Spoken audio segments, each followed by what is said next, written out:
Sister குஷி குஷியா இருக்கிறீங்களா? குஷி குஷியா இருக்கேன். ஸோ ரொம்ப ஒரு மனிதனுடைய கடைசி நேரத்து நிலை, அதை பற்றி தான் யோபு புஸ்தகம் ஃபுல்லாவே பேசுது. இன்னைக்கு யோபு 12 அதிகாரம் பார்க்கிறோம். ஸோ இதுல மாத்தி மாத்தி என்னன்னா, இவர் கடவுள் எனக்கு அநீதி இழைத்து விட்டார் அப்படின்னு பேசுறாரு. அவரு கடவுள் மேல நீ அவ்வளவு பெரிய புத்திசாலியா? நீ கடவுளோட புத்திசாலியா? நம்ம முன்னோர்களுக்கு தெரியாதது நீ முன்னோர்களை கேட்டுப்பாரு. நம்மளாம் அற்பம். இப்பதான் நிழல மாதிரி நம்ம வாழ்க்கை. அவங்க முன்னோர்கள் கிட்ட கேட்டறிந்ததை கேட்டுக்கொள் இப்படின்னு சொல்லப்பட்டிருக்குது. ஸோ இது வரைக்கும் போயிட்டு இருக்கு. இப்ப யோபு அதுக்கு பதில் சொல்றாரு. இதுல என்ன ஒரு விஷயம்னா, யோபு கடவுளை திட்டுறாரு, அநியாயம் பண்ண எல்லாம் திட்டினாலும், என் உயிரே போனாலும் கடவுள் மேல உள்ள நம்பிக்கை போகாதுன்ற ஒரு வார்த்தையும் சொல்றேன். இது நாங்க அந்யோன்யமா திட்டிக்குவோம். நாங்க அடிச்சாலும் பிடிச்சாலும் அண்ணன் தம்பிடான்ற மாதிரி நாங்க திட்டிக்குவோம். ஆனா நாங்க அவர் நம்பிக்கையை நான் விட மாட்டேன் அப்படின்னா. சோ அப்படித்தான் பெரும்பாலும் இருக்கிறாங்க இல்லையா? சரி, இல்லாட்டினா எதுக்கு கடவுளை திட்ட போறாங்க? சோ நாஸ்திகர்கள் பண்ற ஒரு நல்ல காரியம் என்ன, கடவுளை திட்ட முடியாது.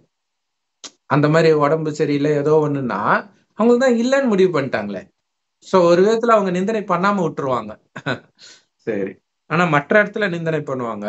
நிந்தனைனா நான் கடவுள் இல்லைன்னு நிரூபிக்கிறதுக்கு பண்ணிட்டு இருப்பாங்க. சரி, இப்ப யோபு 12ஆம் அதிகாரத்துல பாக்குறோம் சிஸ்டர், அது படிங்க. யோபு பிரதியுத்தரமாக, ஆம், நீங்களே ஞானமுள்ள ஜனங்கள், உங்களுடனே ஞானம் சாகும். உங்களைப் போல எனக்கும் புத்தியுண்டு. உங்களிலும் நான் தாழ்ந்தவன் அல்ல. இப்படிப்பட்டவைகளை அறியாதவன் யார்? என் சிநேகிதரால் நான் நிந்திக்கப்பட்டு தேவனை நோக்கி பிரார்த்திப்பேன். அவர் எனக்கு மறு உத்தரவு அருளுவார். உத்தமனாகிய நீதிமான் பரியாசம் பண்ணப்படுகிறான். ஆபத்தானவன் சுகமாயிருக்கிறவனுடைய நினைவில் இகழ்ச்சி அடைகிறான். காலிடறினவர்களுக்கு இது நேரிடும். கள்ளருடைய கூடாரங்களில் செல்வம் உண்டு. தேவனை கோபப்படுத்துகிறவர்களுக்கு சாங்கோபாங்கம் உண்டு. அவர்கள் கையிலே தேவன் கொண்டு வந்து கொடுக்கிறார். Okay sister, okay okay. So நண்பர்கள் மாத்தி மாத்தி யோபுக்கு அட்வைஸ் பண்றதை பார்த்து, ஆமாப்பா நீங்க தான்ப்பா புத்திசாலி, எங்களுக்கெல்லாம் ஒண்ணுமே தெரியாது பாரு அப்படி சொல்றாரு. நாங்க உங்களோட முட்டாள் கிடையாது, உங்களை விட எந்த விதத்துல நான் தாழ்ந்தவங்க கிடையாது, நீங்க சொல்றதெல்லாம் எங்களுக்கு தெரியவே தெரியாது பாரு அப்படி சொல்றாரு. இப்ப என் சிநேகிதர் என்னை நிந்தனை பண்றாங்கன்னு கடவுளை நோக்கி நான் பிரார்த்திப்பேன். அப்ப அவர் எனக்கு மறு உத்தரவு கொடுப்பாரு.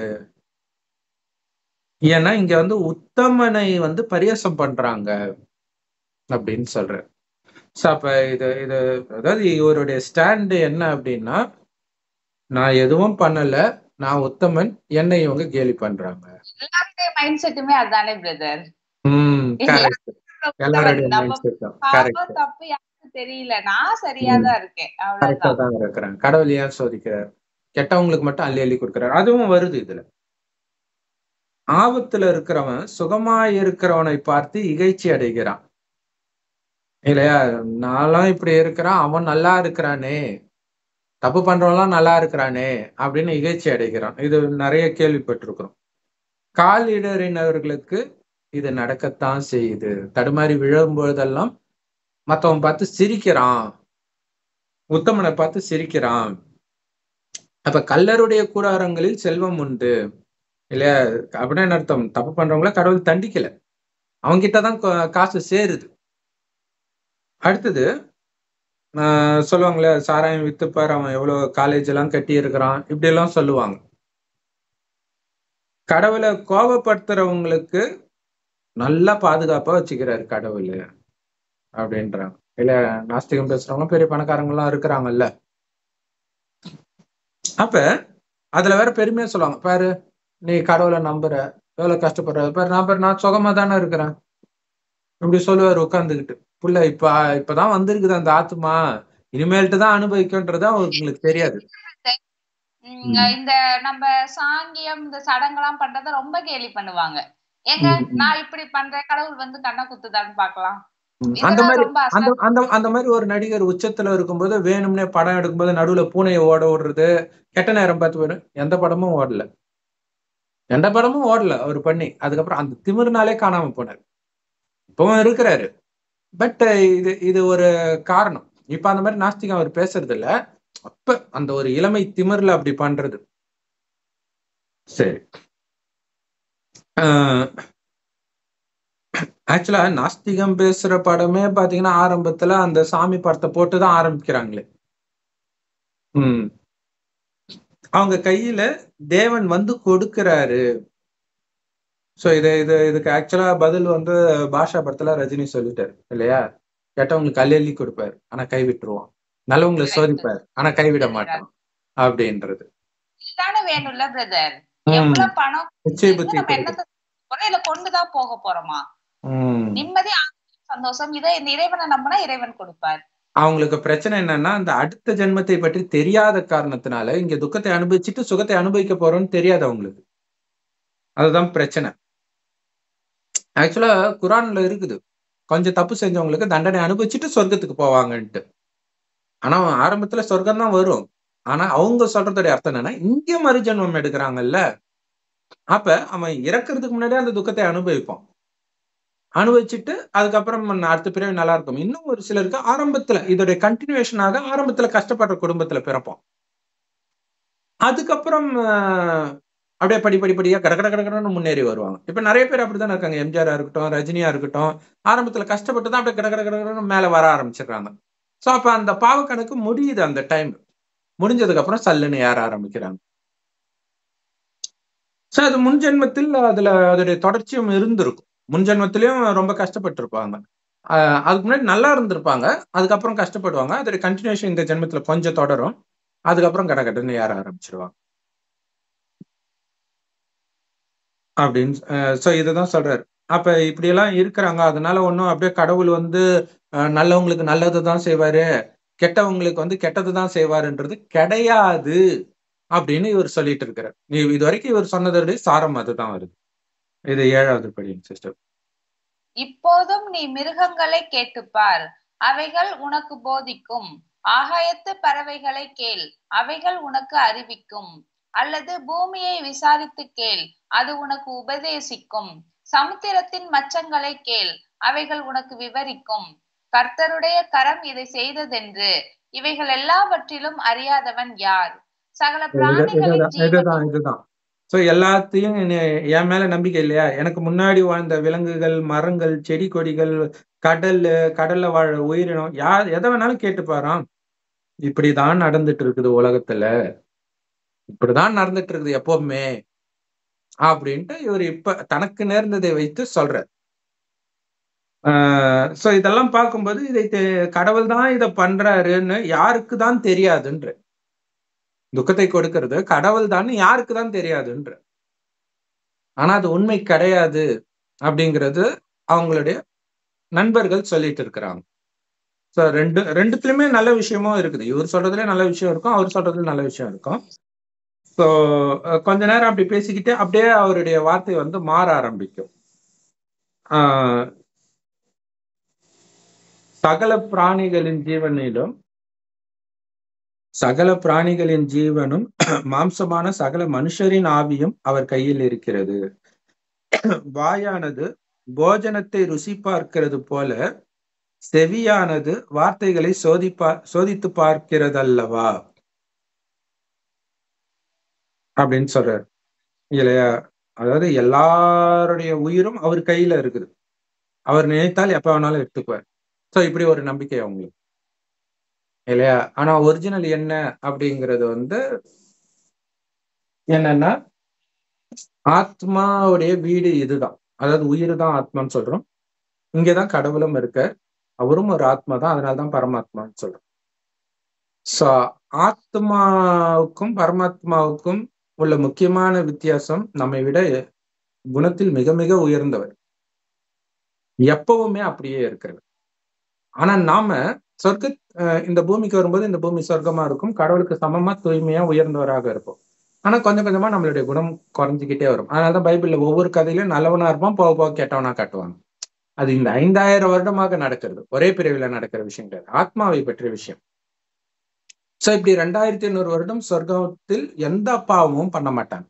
இவர் சொல்றாரு இல்லையா, கெட்டது நடக்கும், அந்த எந்த கெட்டதும் அங்க நடக்காது. ஏன்னா அங்க எந்த பாவமும் பண்ண மாட்டாங்க.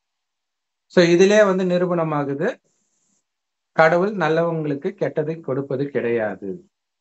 அடுத்தது, நல்லவனே இங்க கெட்டவது பண்ண ஆரம்பிக்கிறான் உடல்னு நினைச்சிட்டு. அங்க ஆத்மான்ற உணர்வுல இருப்பான். அது பூர்வமத்தில் நட்சத்திரம் மாதிரி நம்ம உயிர் இருக்கனால தான் இங்க போட்டு வைக்கிறோம். அந்த ஆத்மன் தன்னை உணர்ந்து ஒருவரை ஒருவர் ஆத்மான்னு பார்க்கும் பொழுது ஆத்மாவுடைய உண்மையான குணமான அன்பு, அமைதி, ஆனந்தம் தான் அவன் பார்வையில, வார்த்தையில, எண்ணத்துல வெளிப்பட்டுக்கிட்டே இருக்கும். சோ அவங்களதான் இன்னைக்கு இந்துக்கள் கோயில் கட்டி கும்பிடுறாங்க. மற்றபடி அவங்களுக்குள்ள காமம், கோபம் பற்றி பேசாங்கன்னா என்னன்னே தெரியாது. கணவனும் மனைவியும் நமக்கு ஒரு வாரிசு வேணும்னு நினைக்கும் போது மனைவி கர்ப்பமாவாலே தவிர காமத்தினால கிடையாது. ஆனால்தான் கோயில் கட்டி கும்பிடுறோம். சோ அப்படி 2500 வருடம் இருக்கும்போது ஒரு சின்ன தலைவலி கிடையாது, ஏழ்மை கிடையாது, அளவற்ற செல்வம், தங்க செங்கலால் கட்டப்பட்ட மாட மாளிகையில இருக்கும். விலங்குகளால கூட தொல்லை கிடையாது. சிங்கமும் பசுவும் ஒன்னா தண்ணி குடிக்கும். அந்த மாதிரி உலகத்தை கடவுள் படைச்சிருக்கிறாரு. நீங்க கடவுளின் வழிப்படி அங்க நடக்கிறதுனால. ஆனா கடவுள் அந்த வழியை அங்க கொடுக்க மாட்டார். எப்ப கொடுப்பாருன்னா, அடுத்தது இந்த பூமி நரகமாகி உடல் உணர்வுல காமம், கோபம், பற்று, பேராசை, அகங்காரத்துல நிறைய பாவம் செய்ய செய்ய அப்பவும் தண்டனை கிடைக்காது பாதி காலத்துக்கு. அது ஒரு லெவலுக்கு மேல போகும்போதுதான் தண்டனை கிடைக்குது. அப்ப கடைசியில இந்த ஞானத்தை கொடுக்குறாரு. இதுதான் ரகசியம். அப்ப அந்த பாவக்குடம் நிரம்புற வரைக்கும் உங்களுக்கு ஒண்ணும் ஆகாது. அதுதான் இங்க சொல்றாரு இல்லையா, அநியாயம் செய்யறவங்க கிட்ட காசு சேருதுன்ட்டு. அவன் அப்பதான் பிறந்திருப்பான். சோ அப்ப அவனுக்கு பாவம் செய்தாலும், ஏன்னா அவனுக்கு அது சுகம் மாதிரி இருக்கணும். பெரும்பான்மையானவர்களுக்கு குழந்தை பருவம் நல்லாதான் இருக்கும். அப்ப இந்த ஒரு ஆயுள்லே பாத்தீங்கன்னா தொடக்கத்துல சந்தோஷமா தானே இருக்கிறாங்க. சோ அந்த மாதிரி நம்ம குழந்தை பருவத்துல கூட நிறைய பாவம் செஞ்சிருப்போம். ஆனா பெருசா அதுக்கு தண்டனை கிடைக்காது. ஆனால் வளர வளர வச்சு செஞ்சிடுவார். சோ அது இதுலயே சொல்லுவாரு, நான் குழந்தை பருவத்துல செஞ்சதுக்கெல்லாம் மொத்தமா சேர்த்து புடிச்சிட்டாரு என்ன அப்படின்ட்டு போக போக சொல்லுவார். ஆனால் இங்க என்னன்னா, இந்த இடத்துல 2500 வருடம் சொர்க்கம், 2500 வருடம் நரகம், 1650 வருடம் ஒரு யுகமும், சத்தியுகம், திரேதாயுகம், துவாபர கலியுகம். சோ துவாபர யுகத்திலயும் உங்களுக்கு தண்டனை கிடைக்காது. ஆனா பாவம் செய்ய ஆரம்பிச்சிடுவீங்க. உடல் உணர்வுல காமம், கோபம், பற்று, பேராசை, அகங்காரத்துல. ஆனா நல்ல பணக்காரங்களா தான் இருப்பீங்க. அதுக்கப்புறம் தான் அந்த நோய், இயற்கை சீற்றங்கள் எல்லாமே கொஞ்சம் கொஞ்சம் கொஞ்சமா வருது. நீங்களும் பாவம் செஞ்சுக்கிட்டே இருக்கிறீங்க. அது அதிகமாயிட்டே இருக்கு. அப்ப நீங்க அதையெல்லாம் பாவம்னு நினைக்காததுனால அது பாவம் கிடையாது. பாவம் கிடையாதுன்னு அர்த்தம் கிடையாது. என்னுடைய மதத்துல கரிமீன் சாப்பிடலான்னு போட்டு இருக்குது அப்படின்னதுனாலயே அது பாவம் இல்லாம ஆயிடாது. என் மதத்துல கொலை பண்றது கூட பாவம் இல்லைன்னு போட்டிருக்குது. பலவந்தமா ஒரு பொண்ணை அழிச்சிட்டு போய் கல்யாணம் பண்றது கூட பாவம் இல்லைன்னு போட்டிருக்குது. பைபிள் பழைய ஏற்பாடுல இதெல்லாம் வருது. ஒரு நாட்டை கொள்ளையடிச்சுன்னா அந்த பொண்ணை நீங்க அழிச்சிட்டு போங்கன்னு வருது. அப்ப இதெல்லாம் பாவம் கிடையாதா? இதுல என்னன்னா, இப்ப இதுல இவங்க எதெல்லாம் பண்றது இல்லையோ அதை மட்டும் பாவம்னு ஒத்துக்குவாங்க. பட் கரிமீன் சாப்பிடறதெல்லாம் பாவம் இல்லைன்றுவாங்க. அப்ப நமக்கு மூட்டு வலி வலிச்சா துடிக்கிறோம், அது காலை உடைச்சு சாப்பிடுறோம், லெக் பீஸ். அப்ப அதுவும் தானே துடிச்சுது. அது கம்முன்னு இருந்துச்சா நீங்க வெட்டுற வரைக்கும்? மீன் உட்பட எல்லாமே துடிக்குது. அப்ப அது தெரியலையா? சோ இந்த மாதிரி நிறைய பாவம் செஞ்சுக்கிட்டே இருந்து ஒரு லெவலுக்கு மேல வரும்போது தண்டனை கிடைக்க ஆரம்பிக்கும். இப்ப துபாய் போன்ற நாடுகள், முஸ்லிம் நாடுகள் நல்ல பணக்கார நாடுகளா இருக்குது, அவங்க எல்லாம் சாப்பிடுறாங்களேன்னு உங்களுக்கு தோணும். அந்த ஆத்மா அப்பதான் முதல்ல ஜென்மம் எடுக்கும். முதல்ல ஜென்மம் எடுக்கும்போது பணக்கார நாட்டுல தான், பணக்கார குடும்பத்துல தான் பிறக்கும். அங்க பாவம் எல்லாம் செஞ்ச பிறகு இந்தியா மாதிரி நாட்டுக்கு வந்துடும். இந்தியா மீடியம், பணக்காரங்களும் கிடையாது, ஏழையும் கிடையாது. இங்கேயும் நீங்க பாவம் செய்யும்போது அடுத்த இது என்ன ஆகும்னா பாலஸ்தீன் இந்த மாதிரி நாடுகள்ல போய் பிறந்துடும். சோ எல்லா மதத்துக்கும் இது பொருந்தும். சோ இந்த விஷயம் தெரியாத காரணத்தினாலதான் இவங்க என்ன சொல்றாங்க, இதுல பாருங்க, சகல பிராணிகளின் உயிரும் அவர் கையில இருக்கு, அவர் எப்ப வேணாலும் எடுப்பாரு அப்படி இருக்குது. ஆனா இதோடைய உண்மையான அர்த்தம் என்னன்னா, ஆத்மா எப்பவுமே இருக்கும். ஏதாவது ஒரு உடம்புல ஒன்ஸ் பிறவி எடுக்க ஆரம்பிச்சுட்டாலே மறுஜென்மம் எடுத்துக்கிட்டே தான் இருக்கும். சோ அந்த ஆத்மாவில எவ்வளவு நேரம் இந்த உடல்ல நடிக்கணும்ன்றது ஏற்கனவே பதிவாயிருக்கும். சோ அதை பற்றியும் இருக்கும், ஏற்கனவே நிச்சயிக்கப்பட்டதுன்ற மாதிரி அர்த்தமும் வரும். அது முடிஞ்ச உடனே டக்குன்னு அடுத்த உடம்புக்கு போயிடும். சோ இது அதனாலதான் ஆத்மாவை பாருங்கன்றது. உடலை பார்க்கும்போதுதான் உங்களுக்கு அந்த பற்று வந்துடுது. இப்ப எனக்கு ஒரு குழந்தை பிறகுதுன்னா ஒரு ஆத்மா வெளில இருந்து வந்திருக்குது. அது அது அதுக்கு தேவையானதை கொடுங்க, எது வேணாலும் பண்ணுங்க. ஆனா ஆத்மாவில மட்டும்தான் கவனம் இருக்கணும், உடம்புல இருக்கக்கூடாது. யாரா இருந்தாலும் சரி, ஆத்மா நடிக்குது. இந்த உடம்பு போட்டு ஒரு மாறு வேஷம் போட்டுட்டு இந்த சில்ட்ரன்ஸ் ஃபேன்சி ட்ரெஸ் காம்படிஷன்ல நடிக்கிறாங்களே, அந்த மாதிரி நடிக்குது, அவ்வளவுதான். அப்படி நீங்க புரிஞ்சுக்கிட்டீங்கன்னா உடலை விட்டு போனா உங்களுக்கு பிரச்சனை இல்லை. சோ அது எப்படி எங்க இருந்தோ வந்ததோ அதே மாதிரிதான் செல்வம் எல்லாமே உங்ககிட்ட இருந்து எங்க இருந்தோ வருது. ஆனா எல்லாமே புண்ணியத்தின் கணக்குல வருது. அந்த புண்ணியம் தீர்ந்த பாவத்திற்கான, ஏன்னா ரெண்டுமே செய்யறோம் ஒவ்வொரு ஜென்மத்திலும், புண்ணியமும் செய்வோம் பாவமும் செய்வோம். பாவம் அதிகமாகும். இருந்தாலும் கொஞ்சமாவது ஆரம்பத்தில் சுகத்தை கொடுத்துட்டு பிறகுதான் துக்கத்தை கொடுக்கிறார். அது குரான்ல உல்டாவா இருக்கும், துக்கத்தை கொடுத்துட்டு பிறகு சுகத்தை கொடுக்கிறாருன்னு. ஆனா ஆரம்பத்தில் சுகம், பிறகுதான் துக்கம். அப்ப இப்ப வாழும் பொழுதே நம்ம புண்ணியம் செஞ்சோம் அப்படின்னா செல்வம் சேரும் இல்லையா? கண்டிப்பா. இப்ப நம்ம துக்கம் அனுபவிக்கிறோம்னா முன் ஜென்மத்துல செய்த பாவத்தினால அனுபவிக்கிறோம். இதை நிறைய பேர் இது எப்படி மத்தவங்க மனசு ஹர்ட் ஆகாதான்றான். அவ்வளவு பைத்தியக்காரங்களா அவங்க? நான் செஞ்ச தப்புக்கு இது வந்திருக்குதுன்னு தெரிஞ்சா அமைதியா இருப்போம். இன்னொரு விஷயம், இன்னும் நான் துக்கத்தை அனுபவிக்க கூடாதுன்றதுக்காக இப்ப நல்லது பண்ணுவோம். ஆனா இது தெரியாதவங்க என்ன பண்ணிடுறான்னா, இந்த மாதிரி கஷ்டப்படும் போதுதான் நிறைய தப்பு பண்ணுவாங்க. சாப்பாடே இல்ல திருடினா என்ன தப்பு, விபச்சாரம் பண்ணா என்ன தப்பு, அப்படி போயிடுறாங்க. அப்ப இந்த பாவ புண்ணியம் தெரிந்தால், மறுஜென்ம ரகசியம் தெரிந்தால் பாவம் செய்வானா? அதை யோசிக்க மாட்டாங்க. நீங்க ஏதோ சொன்னீங்களே சிஸ்டர். அதாவது நான் செஞ்ச பாவத்தினாலதான் நான் கஷ்டப்படுறேங்கிற கொள்கை பிடிக்கல அப்படின்னா அதை ஏத்துக்க வேணாம். பட் இப்போ இந்த செகண்ட் யார் எப்படிப்பட்ட சிச்சுவேஷன்ல இருந்தாலும் காமம் கோபம் பற்று பேராசை அகங்காரத்தை விட்டுட்டு நான் ஒரு ஆத்மானு யாருக்கும் எந்த பாவமும் செய்யாமல் வாழ்ந்தால் ஒரு குறிப்பிட்ட காலத்துக்கு அப்புறம் நம்ம இப்ப வாழும் பொழுதே நிம்மதியா வாழலாம். எல்லாமே நம்மள தேடி வரும். இதை ஏத்துக்கலாம்ல. தேடி வரும். உங்களுக்குள்ள காமமே இல்லைன்னாலே உங்களை நம்பி வேலை கொடுப்பாங்க. அது ஒண்ணு இருக்குது இல்ல, காமம் இல்ல, கோபம் இல்ல, பற்று இல்ல அப்படின்னா அது உங்க நடத்தையில தெரியும். பெரிய பெரிய ஆளுங்க இந்த மாதிரி ஆட்கள் கிடைக்காம துடிக்கிறாங்க. டிமாண்ட் இன்னைக்கு நல்லவங்களுக்கு விடவே மாட்டாங்க, உங்களை கூடவே வச்சிருப்பாங்க. அந்த நல்ல குணத்திற்கான இது தெரியுது இல்ல, அந்த விசுவாசம். சோ அதை புரிஞ்சுக்கணும். கண்ணு முன்னாடியே இல்லையா, அடுத்த ஜென்மத்துக்கு கூட போத்தால இப்பவே அது தெரியுது. அந்த குணத்திற்கு ஏற்பதான் பதவி. நீங்க ஸ்கூல்ல நல்ல பையனா நல்ல பொண்ணா இருந்தீங்கன்னா இருந்தே நான் இப்போ நல்லது பண்ணா எனக்கு கண்டிப்பா நல்லது நடக்கும் நம்பணும். இந்த ஃபார்முலாவை யூஸ் பண்ணலாம். கண்டிப்பா. இல்ல நீங்க ஸ்கூல் காலத்துல நல்லவனாவே இருக்கிறீங்க அப்படின்னா உங்களுக்கு தெரியாது. உங்க கூட படிக்கிற எவனோ ஒருத்தன் பெரிய பணக்காரனா பிசினஸ் ஆகும்போது நம்பிக்கையான ஆளா உங்க ஞாபகம் தான் அவனுக்கு வரும். ஃப்ரெண்ட்ஸ் கிட்ட கேட்டா எல்லாம் உங்களை ரெக்கமெண்ட் பண்ணுவாங்க. லாட்டரி சீட் மாதிரி பிரதர். லாட்டரி சீட் மாதிரி இல்ல, அந்த குணத்திற்கு ஏற்பதான் கிடைக்குது. இது லாட்டரி சீட்டுன்னு சொல்ல முடியாது இல்ல. உங்க குணம் அது வேலை செய்யும். அந்த குணத்தை தேடி அலையுறாங்க எல்லோருமே. இப்ப நம்மளுமே இப்ப பொண்ணு பாக்குறத எவ்வளவு கஷ்டப்படுறான், நல்ல பொண்ணு கிடைக்கணும்ட்டு. குணத்தை தான் சொல்றான் நல்ல பொண்ணுன்னு இல்லையா? ஆனா எப்ப நீ குணத்தை விட்டுட்டு அழகுக்கு பின்னாடி போறியோ அல்லது காசுக்கு பின்னாடி போறியோ அங்கதான் நம்ம மாட்டிக்கிறோம் இல்ல. லட்ச லட்சமா சம்பாதிக்கிற மாப்பிள்ள தான் வேணும், ஃபாரின் மாப்பிள்ள தான் வேணும்னா அங்க போய் சைக்கோத்தனமா வேலை பண்றோம். அப்ப அங்க இருந்து தப்பிக்க முடியாம துடிக்கிற பெண்கள்லாம் நிறைய பேர் இருக்கிறாங்க. சோ மொத்தத்துல அந்த பேராசைக்கு எல்லாத்துக்கும் தண்டனை கன்ஃபார்மா உண்டு. அதுதான் விஷயம். அந்த குணம் தான் கடைசி வரைக்கும் இருக்கும். அதனாலதான் அந்த காலத்துல தெய்வ பக்தி இருக்குதான்னு கேட்டுட்டு தான் பொண்ணு எடுப்பாங்க. இப்ப அவனும் அதை கேட்கறதே கிடையாது, ஏன்னா இவனுக்கும் கிடையாது. அப்புறம் பொண்ணு தப்பா இருக்கிறான்னா கடவுள் நம்பிக்கை இல்லைன்னா எப்படி, எதுக்கு பயப்பட போறீங்க நீங்க? உங்க மனசு எல்லாத்தையும் சமாதானப்படுத்திக்கும். அதுதான்.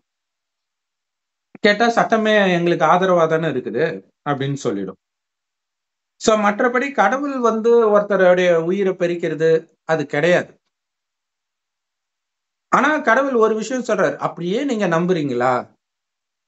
சரி, கடவுள் தான் அந்த உயிரை கொடுத்தாருன்னு நம்புறீங்கல்ல, அப்ப கொடுத்தவர் எடுத்துக்கிட்டா ஏன் துடிக்கிறீங்கன்னு கேக்குறேன். இல்லையா? ஒண்ணு அப்படி நம்பினா கூட நீங்க அப்படியே இருங்க, கடவுள் கொடுத்தாரு எடுத்துக்கிட்டாரு. இது இல்லையா, அது ஒரு கடனாக கொடுக்கப்பட்டது மாதிரி. அதான் கீதா சாரமே. நீ எடுத்த எல்லாம் இங்க இருந்து எடுத்ததுதான், எது உன்னுடையதுன்ட்டு நீ கதற அப்படிங்கிற. இது 11 படிங்க சிஸ்டர். வாயானது போஜனத்தை ருசி பார்க்கிறது போல செவியானது வார்த்தைகளை சோதித்து பார்க்கிறதல்லவா. முதியோர் இடத்தில் ஞானமும் வயது சென்றவர்களிடத்தில் புத்தியும் இருக்குமே. அவரிடத்தில் ஞானமும் வல்லமையும் எத்தனை அதிகமாய் இருக்கும். அவருக்குத்தான் ஆலோசனையும் புத்தியும் உண்டு. இதோ அவர் இடித்தால் கட்ட முடியாது, அவர் மனுஷனை அடைத்தால் விடுவிக்க முடியாது. இதோ அவர் தண்ணீர்களை அடக்கினால் எல்லாம் உலர்ந்து போம். அவர் அவைகளை வரவிட்டால் பூமியை கீழது மேலதாக்கும். அவரிடத்தில் பலனும் ஞானமும் உண்டு. இப்ப கண்டுபிடிச்சிருக்கிறாங்க இல்லையா, கொஞ்சம் அந்த இதுவே பூமியோடைய ஆக்சிஸே மாறிடுச்சுன்றாங்க. கொஞ்சம் அந்த பனியெல்லாம் உருகி இப்படி வர்றதுல ஆக்சிஸே மாறுதுன்றாங்க. சோ அந்த லைன் இதுல வருது பாருங்க. அவரு நினைச்சா மழைய கொட்ட ஆரம்பிச்சிட்டாருன்னா பூமியே கீழே மேல மாத்தி விட்டுறோன்றாரு. சோ இது நடக்கும், இது நடக்கும். சரி, ஓகே. எப்படி வாய் வந்து உணவை ருசி பார்க்குமோ அது மாதிரி செவி வார்த்தைகளை சோதிக்காதான்ற. சோதிக்கிறது உங்க மனம் புத்தி தான் சோதிக்கும் இல்லையா? அது சும்மா கருவி கேட்கறது, அவ்வளவுதான். அது சோதிக்கிறது கிடையாது. அதே மாதிரி ருசி பார்க்கறது கூட ஆத்மா தான் பண்ணுது. நாக்கு மூலமா ஆத்மா தான் பண்ணுது எல்லாத்தையுமே. ஆத்மா இல்லைன்னா நாக்குல ஏதாவது போட்டா ருசிக்குமா என்ன, இல்லையா? அதை சொல்லிட்டு முதியோரிடத்தில் ஞானமும் வயது சென்றவரிடத்தில் புத்தியும் இருக்குமே அப்படின்றாங்க. சோ இது வந்து உண்மைதான் இல்லையா? வயதானவர்களுக்கு வந்து அந்த அனுபவ அறிவு இருக்கும். டக்குன்னு சொல்லுவாங்க, இது செட் ஆகாதுடா உனக்குன்னு வாங்க, இந்த பொண்ணு செட் ஆக மாட்டான்னு கேட்க மாட்டான். நான் இந்த விஷயத்துல கேட்கவே மாட்டேன்ட்டு போய் கல்யாணம் பண்ணதுக்கு அப்புறம் அடி வாங்கினதுக்கு அப்புறம் அப்பவே சொன்னாங்கல்ல, கேட்டிருக்கலாம்ல அப்படின்னு தோணும். ஏன்னா அவங்களுக்கு அந்த டக்குன்னு அவங்களுக்கு இயல்பாகவே மற்றவர்களை விட புத்தி அதிகமாக தான் இருக்கும், அந்த அனுபவ அறிவு. நம்மளும் அதுக்கு முன்னாடி பிறந்தவங்க தான், பட் அடுத்த ஜென்மம் வந்துட்டோம்ல, வந்தோடனே எல்லாம் மறந்துடும், இங்க இருக்கிற குப்பை அதிகமாயிடும். ஸோ அதுக்காக தான் இந்த பெரியவங்க கிட்ட இருந்து பாடம் கேளு. இப்ப பெரியவங்களுக்கெல்லாம் மிகப்பெரியவர் கடவுள். அவர்கிட்ட ஞானம் கேட்ட பிறகு மற்றவர்கள் தேவை கிடையாது. இது வந்து கடவுள் வர்ற வரைக்கும் இவர்கள் தேவை, அவ்வளவுதான். ஏன்னா இப்ப அவங்களுமே தப்பதான் கைட் பண்ணுவாங்க, பட் உங்களை கம்பேர் பண்ணும்போது அவங்க கொஞ்சம் நல்லா இருக்கும், அவ்வளவுதான்.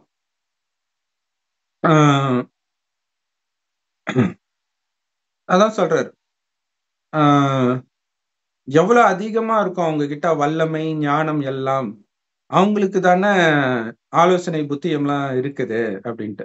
சோ இதுக்கு அடுத்த அதிகாரத்துல வந்து அவனுடைய நண்பன் சொல்லுவான், ஓ நீ அவ்வளவு பெரிய வயசானவனா, உன்னை விட வயதானவர்கள்லாம் எங்க கிட்ட இருக்கிறாங்களே, அவங்களுக்கு தெரியாத விட உனக்கு தெரியுமா அப்படிங்கிற மாதிரி வருது. நிறைய சொல்லுவாங்களா, டேய் நான் உன மாதிரி எத்தனையோ பேரை பார்த்துட்டு இருந்தா, என் அனுபவத்தின் வயசு கூட உனக்கு கிடையாதுன்னு எல்லாம் சொல்லுவாங்க. அது ஒரு அகங்காரமா ஆயிடும். சோ இவர் சொல்றாரு, அவர் இடித்தால் கட்ட முடியாது. இதை அவர் இடித்தால் கட்ட முடியாது, மனுஷனை அடைத்தால் விடுவிக்க முடியாது, தண்ணீரை அடக்கினால் காஞ்சி வறண்டு போயிடும், வரவிட்டார்னா பூமியே பொழக்கிற அளவுக்கு மழை கொட்டும். ரெண்டுமே நடக்குது இப்ப இல்லையா? ஒரு பக்கம் தண்ணியே இல்லை, இன்னொரு பக்கம் இப்படி வருது. அவர் இடித்தால் கட்ட முடியாது. ஆக்சுவலா இது எல்லாம் மொத்தமா சேர்த்து முஸ்லிம்கள் குரான்ல இருக்கா என்னன்னு தெரியல, இறைவன் தடுக்க நினைப்பதை மனிதன் கொடுக்க முடியாது, இறைவன் கொடுக்க நினைப்பதை மனிதன் தடுக்க முடியாதுன்னு இருக்கும். சோ அது உண்மைதான். அப்படியே ரஜினி படத்துல வருதா? ஓ அததான் போட்டுன்னு இருக்காங்க. சரி சரி. கிடைக்கிறது கிடைக்காம போகாது, அது சொல்றீங்களா? கரெக்ட். சரி சரி. அப்ப அதுதான் இன்னைக்கு நல்லா ஸ்ட்ராங்கா இருக்கிற மாதிரி இருக்கும். இப்ப அந்த வெள்ளத்துல சில வீடுகள்லாம் விழுந்தது, அவங்க நினைச்சு பார்த்திருப்பாங்களா? நல்ல ஸ்ட்ராங்கான வீடா தான் இருந்திருக்கும். இந்த வெள்ளம் வந்து அதை அரிச்சு விழுணும், அல்லது எங்கேயோ கட்டுற வீடுனால பக்கத்துல பில்டிங் கட்டுறாங்க அதனால நம்ம வீடு விழணும் அவன் நினைச்சிருப்பானா? நிறைய அந்த மாதிரி விழுது இல்ல. சோ அப்ப நல்லா இருக்கிற மாதிரி தெரியும். ஆக்சுவலா இவர் சொல்றதுல அந்த பதில் இருக்குது. ஏன் இது நடக்குது அப்படின்னா, ஆனா இது என்னன்னா அவரா பண்றாருன்ற மாதிரி காட்டிட்டாங்க. அவர் நினைச்சா எதை வேணாலும் பண்ண அந்த அர்த்தத்திலே பேசிட்டு இருக்காரு. ஆனால் நல்லா இருக்கிற மாதிரி தெரியறவன் திடீர்னு இப்படி பண்ணுவான். ஆகும் பாவம் செய்தால் அந்த பாவத்தில் கவனம் கொடுக்கணும்ன்றதுதான் இறைவனுடைய ஞானம், பாவம் செய்யாம இருக்கணும்னு. ஆனா இங்க இவர் அப்படி எல்லாம் கிடையாது, நல்லது பண்ணா கூட அவர் பண்ணுவாரு அப்படின்னு சொல்றாரு. இது நிறைய பேர்களுக்கு யோபு அப்படின்னாலே அவர் ஏன்னா ஜென்ரலா இப்ப நம்ம ஃபுல் பைபிளை படிக்கணும்ட்டு படிக்கிறோம். பாதிரியார்கள் அதெல்லாம் பண்ண போறது இல்லை. அவங்க ஏற்கனவே மைண்ட்ல ஒண்ணு வச்சிருப்பாங்க, அதுக்கு சாதகமானதை மட்டும்தான் பொறுக்கி எடுத்து பேசுவாங்க. யோபு எவ்வளவு விசுவாசத்திற்குரியவன் தெரியுமா? நாமளும் அப்படிதான் நினைச்சிட்டு இருந்தோம். ஏன்னா இதுக்கு முன்னாடி வந்ததுல அப்படிதான் இருந்துச்சு. இப்பதான் அவர் கடவுளுக்கு எதிராக பேசுறாருன்ற விஷயம் எல்லாம் உள்ள தெரியுது. இதை படிச்சோடனே என்ன ஏதோ தப்பா பேசுற, என்ன அதை படிச்சுட்டு தானே நம்ம விளக்கம் சொல்றோம், படிக்காம கூட சொல்லல, அதுல இருக்கிறத தானே சொல்லிட்டு இருக்கிறோம். சோ அப்ப அதை புரிஞ்சுக்கணும்னு நீங்க உள்ள போனாதான் அது உங்களுக்கு புரியும்.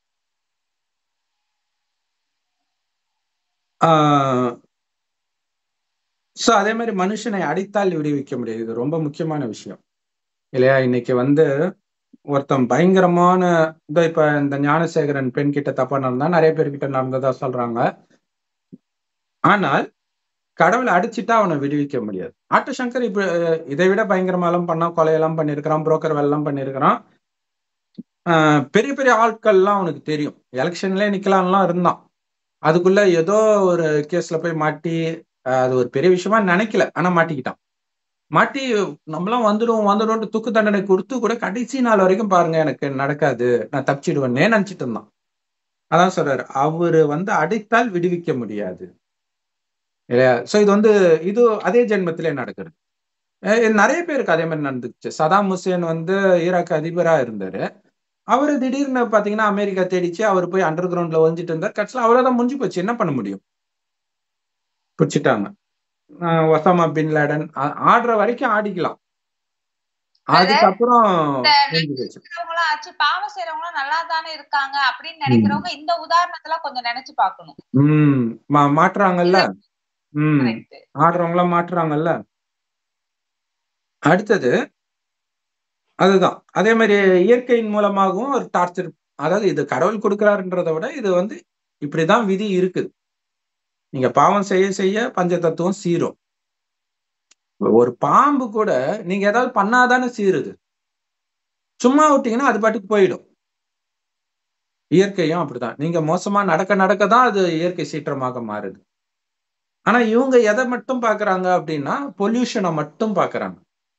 மனிதனுடைய பொல்யூஷனும் ஒரு சுயநலம் தான் வச்சுக்கோங்க, பட் ஆனா மற்ற விஷயங்களும் இருக்குது இல்ல, அதுவும் சேர்த்துதான் இது நடக்குது, அது கூட இதுவும் நடக்குது, அவ்வளவுதான். 16 படிங்க சிஸ்டர். அவரிடத்தில் பலனும் ஞானமும் உண்டு, மோசம் போகிறவனும் மோசம் போக்குகிறவனும் அவர் கையின் கீழ் இருக்கிறார்கள். அவர் ஆலோசனைக்காரரை சிறைப்பிடித்து நியாயாதிபதிகளை மதிமயக்குகிறார். அவர் ராஜாக்களின் கட்டுகளை அவிழ்த்து அவர்கள் இடுப்புகளை கச்சை கட்டுகிறார். அவர் மந்திரிகளை சிறைப்பிடித்து கொண்டு போய் பலவான்களை கவிழ்த்து போடுகிறார். அவர் நம்பிக்கை உள்ளவர்களுடைய வாக்கை விலக்கி முதிர் வயதுள்ளவரின் ஆலோசனையை வாங்கி போடுகிறார்.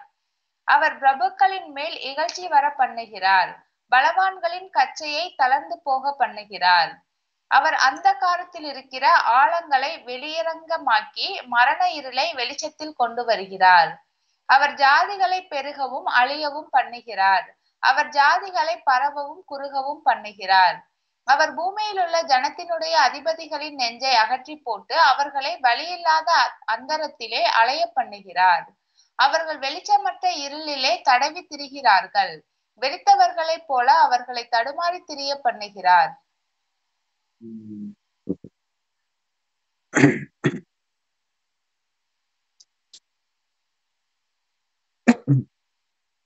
அவர்கிட்ட பலம் இருக்குது, ஞானம் இருக்குது.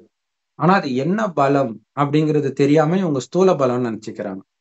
ஸ்தூல பலம் கிடையாது, சூக்ஷ்ம பலம், ஆத்ம பலம். அவருக்கு முதல்ல உடம்பே கிடையாது.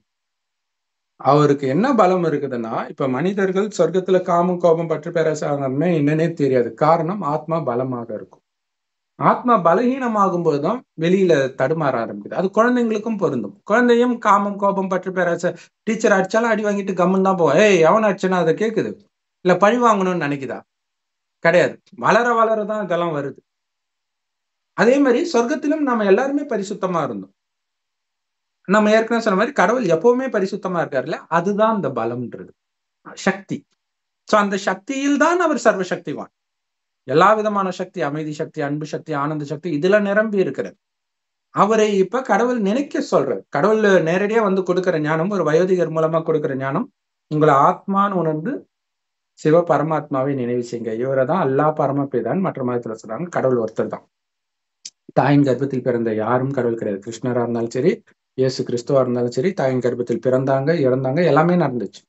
பிறந்தால் இல்ல எல்லாரும் மாதிரி பிறந்தா எல்லாரும் மாதிரி இறந்துதானே ஆகணும்.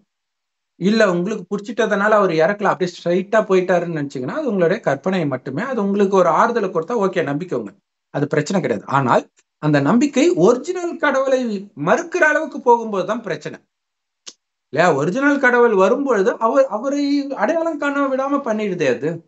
அதுக்காக தான் நம்ம அதை சொல்ல வேண்டியதா இருக்கு. சரி, ஏன்னா இயேசுவே சொல்றாரு, பிதாவை தவிர பரிசுத்தமானவன் யாரும் இல்லை, என்ன போய் பரிசுத்த போதகிறேன்ற. சோ அதுல தான் பரிசுத்தமானவன் இல்லைன்னு சொல்லிடுறாரு, தான் அந்த பிதா இல்லைன்னு சொல்லிடுறாரு.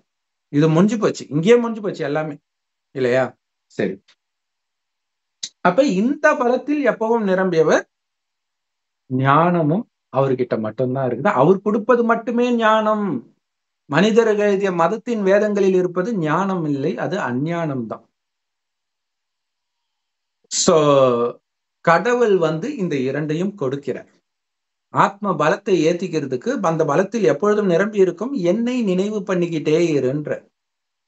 செம்பொன் நிறமான ஒளி உலகத்துல கடவுள் நட்சத்திரம் மாதிரி இருக்கார், ஆத்மா பூர்வமத்தில் நட்சத்திரம் மாதிரி இருக்கு. உடல்ன்ற உணர்வுல வந்துட்டதுனால இப்ப உடல்ன்றதே சுத்தமாக இல்லைன்னே நினைச்சுக்கோங்கன்ற. செத்துட்டேன், வெறும் ஒளியா இருக்கிறேன்னு நினைச்சுக்கோங்க. யாரை பார்த்தாலும் அந்த ஒளி கூட தான் பேசிட்டு இருக்கிறேன் அப்படி பாருங்கன்ற. அப்படி இறைவனை நினைக்க நினைக்க ஆத்மாவுக்கு சக்தி வரும். நீங்க யார் கூட பேசினாலும் உங்களால செம்பன் நிறமான ஒளி உலகத்துல நட்சத்திரத்தை நினைவு பண்ணிக்கிட்டே இருக்க முடியும். ஏன்னா அப்படி நினைக்கும் போதுதான் நான் அவருடைய குழந்தைன்ற உணர்வும், அவருடைய இன்னொரு குழந்தைகிட்ட நான் பேசிட்டு இருக்கிறேன்ற உணர்வும் இருக்கும். அப்ப தானாவே அந்த சகோதரத்துவ உணர்வு வரும். அப்ப காமம், கோபம் இதெல்லாம் இருக்காது. அப்ப இறைவனை நீங்க நினைக்கும் போது சக்தி வருது. அந்த எப்படி நினைக்கிறதுன்னு சொல்லி கொடுக்கறது தான் ஞானம். அதை சொல்வதற்கு அவர் மட்டும்தான் வர முடியும். ஏன்னா இந்த ஞானம் அவரை தவிர யாருக்கும் கிடையாது. இயேசுவும் சொல்றாரு, சிருஷ்டிகராகிய கர்த்தரை பாலிய பருவத்தில் நினை. எப்படி நினைக்கிறது? நினைன்னு சொல்லிட்டாரு, எப்படி நினைக்கிறதுன்னு தெரியலையே. அவர் எப்படி இருப்பாருன்னு தெரியலையே. என்னை கண்டவன் பிதாவை கண்டானா ஓ இவரு தான் கடவுள் பிள்ளை இருக்குன்னு நினைச்சிட்டாங்க, முடிஞ்சு போச்சு. சரி, இறைவன் அல்லாவின் ஞானம் அல்லாவிடம் மட்டுமே இருக்குதுன்னு குரான்லயும் இருக்கும். அதை அவர் தான் வந்து சொல்லுவாருன்றதுதான் இந்த விஷயம். அதை மட்டும் சொல்லல, அதனால அவங்களுக்கு புரியல. சரி, அவர்கிட்டயே இருக்குதுப்பா, எங்களுக்கு தெரியவே தெரியலப்பா. அப்ப அவர் இருந்து என்ன பிரயோஜனம்? ஏன்னா இப்ப இவர் சொல்றதெல்லாம் இந்த ஞானம் இல்லாததுனால வர புலம்பல் இல்லையா? அப்ப இவரா புரிஞ்சுக்கிறார், ஆமா நல்லவெல்லாம் கஷ்டப்படுறான், ஏன்னா இந்த ஞானம் இல்லை, அதுதான் பிரச்சனை. ஆனா அவர் அறியாம சொல்றாரு அவர்கிட்ட ஞானம் இருக்குது, பலன் இருக்குதுன்ட்டு. அடுத்த லைன் பாத்தீங்கன்னா, அவர்கிட்ட மோசம் போறவனும் இருக்கிறான், மோசம் போக்குறவனும் இருக்கிறான், ஏமாறவனும் இருக்கிறான், ஏமாத்துறவனும் இருக்கிறான் அவர் கையில. சோ இது வந்து ஒரு அற்புதமான விஷயம். என்ன அப்படின்னா, இது வந்து ஆக்சுவலா நாடகத்துல தானாதான் நடக்குது. கடவுள் இந்த ஞானத்தை கொடுக்கறதோட முடிஞ்சிருச்சு. ஆனா இதுல என்ன, இந்த இதை ஏன் நாடகம் சொல்றோம்? இந்த 5000 வருடம்னா இதுல நடந்தது திரும்ப திரும்ப நடக்கும். 5000 வருஷம் முன்னாடி இதே வீடியோ நம்ம போட்டிருந்தாதான் இப்பவும் போடுவோம். ஒவ்வொரு 5000 வருஷம் கழிச்சும் இதே தான் நடக்கும். நீங்களும் என்ன கமெண்ட் போடுறீங்களோ அதை தான் போடுவீங்க. சோ அந்த அளவுக்கு துல்லியமா இருக்கு. இந்த நாடகத்துடைய அதிசயமே எப்படி இருக்கும்னா, நம்ம பாவம் செஞ்சா தண்டனை கிடைக்கும். அப்ப தண்டனை எப்படி கிடைக்கும் அப்படின்னா, இயற்கை சீற்றம் மூலமாக வரலாம், நோய் மூலமாக வரலாம், அல்லது மனிதர்கள் மூலமாகவே வரலாம். அதுதான் அநியாயம் செய்யறவன், அவங்க மூலமாகவே வரலாம். உங்களுக்கு அவன் அநியாயம் பண்றான்னு தெரியும், ஆனா நீங்க பண்ணதுக்கு தான் அதை பண்றான்னு உங்களுக்கு தெரியாது. அதுதான் இங்க விஷயமே. அது ஏன் நடக்குதுன்னா, அதுதான் நம்ம சொன்னோம் இல்லையா, ஒருத்தவங்க ஊர்ல இருக்கிற எந்த பொண்ணையும் விடல, ஞானசேகரன் மாதிரின்னு வச்சுக்கோங்க. அடுத்தது குழந்தைய பிறக்கும் போது அவனு கேங் ரேப் பண்ணுவாங்க. இப்ப கேங் ரேப் பண்றது தப்பு, ரைட்டுன்னு சொல்லல. ஆனா இவன் பண்ண தண்டனை, இவன் பண்ண பாவத்தை போட்டு காட்டினாங்கன்னா இவனுக்கு வேணும்டான்னு சொல்லிடுவீங்க.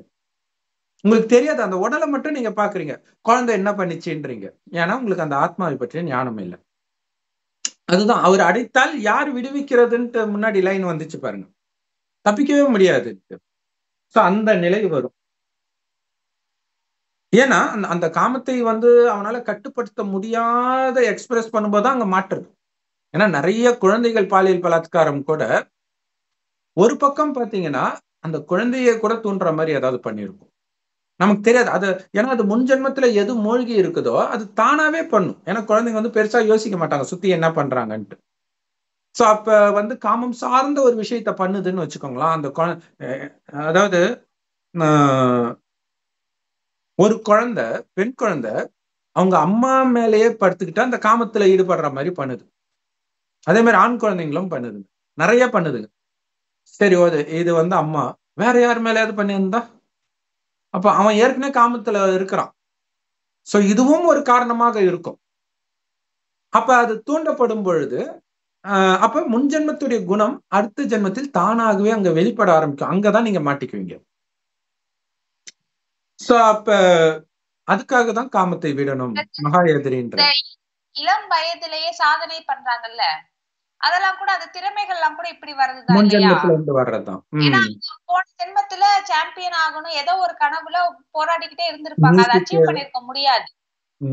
அந்த திறமை அடுத்த பிறவில தொடருது, சீக்கிரம் முன்னேறிடுறாங்க. அது சின்ன வயசுலயே வரும்போது நமக்கு ஆச்சரியமா இருக்குது. குறிப்பா சயின்டிஸ்ட் ஒரு சின்ன பையன், தமிழ்நாட்டை சார்ந்த பையன் கூட ஒருத்தன் அப்படி பண்ணான்னு நினைக்கிறேன்.